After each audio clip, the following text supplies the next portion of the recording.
এক পোলা এক মায়ের খুব ভালোবাসে, দুনিয়ায় আর কিছু চাই নয় মায়া ছাড়া। আচ্ছা। কিন্তু মায়া পোলাডারে পছন্দ করে না। ওহো। অনেক চেষ্টার পর মায়া সেই পোলাডারে কইল যে ঠিক আছে, হ্যাঁ। আমি তোমারে ভালোবাসতে পারি, হ্যাঁ। আমার একটা জিনিস আইনা দিতে হবে। কি রে?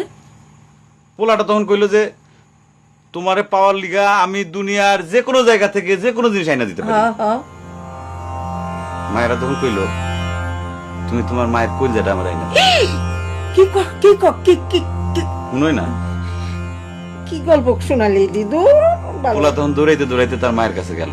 হ্যাঁ মারে যায় কইল, হ্যাঁ মা আমি একটা মায়ের ভালোবাসছি, আমি তার ছাড়া বাঁচুক না, হ্যাঁ।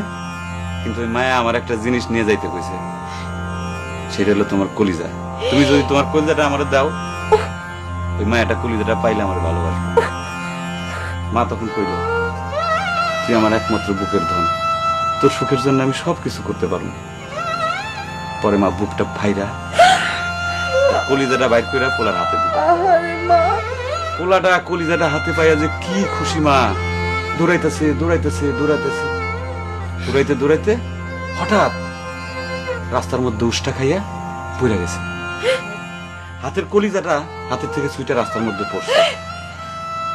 তখন মায়ের কলিজাটা কইতাছে, ব্যথা পাইছো বাজান? মা, কোন মায়া যদি এইরকম কয়, সেই মায়ের আমি, আমার মনে হয় জগতের সব মায়া একরকম। মা আমি পারো না, মা আমি তোমার ছাড়া আমি থাকতে পারবো না মা।